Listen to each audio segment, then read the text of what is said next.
What happens when the line between survival and morality disappears? When hunger forces a species to see itself not as kin, but as prey? This is not a horror story. It's a scientific reflection on who we are and how close we once came to eating ourselves out of existence. Welcome to Prehistoric Shadows.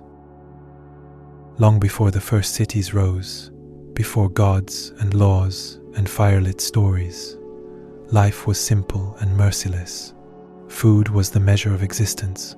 To eat was to live, to starve was to vanish. Every creature on earth obeyed that rule, and humans were no exception. But somewhere along the way, our species began to face a haunting question. What happens when the only meat left looks like you? Archaeological records whisper of bones cut with familiar patterns, marks identical to those made when butchering animals. They appear across continents and millennia: Homo antecessor in Spain, Neanderthals in Croatia, early Homo sapiens in the African rift. Each tells a story, not of monsters, but of survival, pushed to its breaking point. Yet behind those ancient cut marks lies something deeper, the moment when evolution met ethics, and both hesitated. Because to consume one's own kind is to confront the mirror of consciousness itself.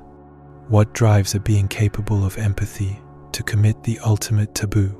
Is it madness or the most honest face of desperation? In anthropology, it's called nutritional cannibalism, an act of last resort when the environment collapses. Not murder for thrill or ritual, but biology stripped bare. When the Ice Age tightened its grip, food grew scarce. Animals migrated, plants withered, and starvation became the silent predator. For small human bands, isolated and desperate, every option meant life or death. But here's what the science shows. It wasn't about cruelty, it was about endurance. A frozen steppe, a lost hunt, a dying child, nature offered no mercy. And so, the laws of civilization bent under the weight of hunger. Modern studies calculate that a full human body offers only about 30,000 calories, far less than a single mammoth. It wasn't efficient. It was immediate. The body next to you was simply available. And that is what makes it so disturbing, because it means our ancestors didn't lose their humanity, they suspended it. They rewrote morality in real time, not for pleasure, but for one more sunrise. It was evolution's cruelest test, asking, how far will intelligence go to survive its own awareness? What sets humans apart is not appetite, but awareness. We knew what we were doing, and that knowledge carved guilt into our bones long before it found words. Even in early myths, from tribal legends to ancient epics, echoes of cannibalism appear as the ultimate boundary. It's not just fear of death, it's fear of recognition. To consume one's own kind is to erase the idea of us. Anthropologists often call it the moral cliff, the invisible drop between survival instinct and moral choice. Other animals never had to climb it. We did. From those ancient choices emerged the first sparks of ethics, the invention of funerals, of taboos, of symbolic rituals. All can be traced to the need to protect human identity from hunger's logic. To eat together became sacred. To eat each other became unthinkable. Cannibalism, in a strange and tragic way, helped define civilization. It forced us to confront the one question evolution couldn't answer. What is the worth of a human being when life itself is at stake? Modern neuroscience tells us empathy is not a luxury, it's survival technology. Mirror neurons, oxytocin, and deep social wiring made our species cooperative in a hostile world. When we began to feel each other's pain, we gained a weapon stronger than teeth or claws: solidarity. Families turned into tribes, tribes into cultures, cultures into civilizations. The same emotional circuits that once drove desperation now fueled compassion. Rejecting cannibalism wasn't just moral cleansing, it was adaptive genius. It built alliances. It allowed trust, planning, and care. We started to store food, share hunts, create art, tell stories. Each gesture said, "I will not consume you, I will protect you." That simple shift from devouring life to preserving it became the foundation of humanity.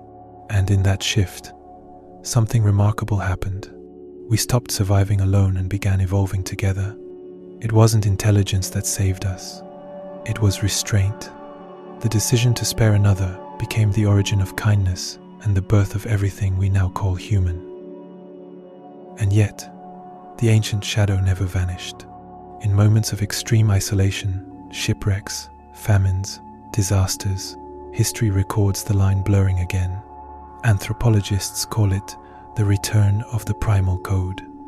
Not because people become monsters, but because survival resurrects the oldest laws of nature. The instinct still sleeps in the depths of our brain, buried beneath layers of morality and comfort.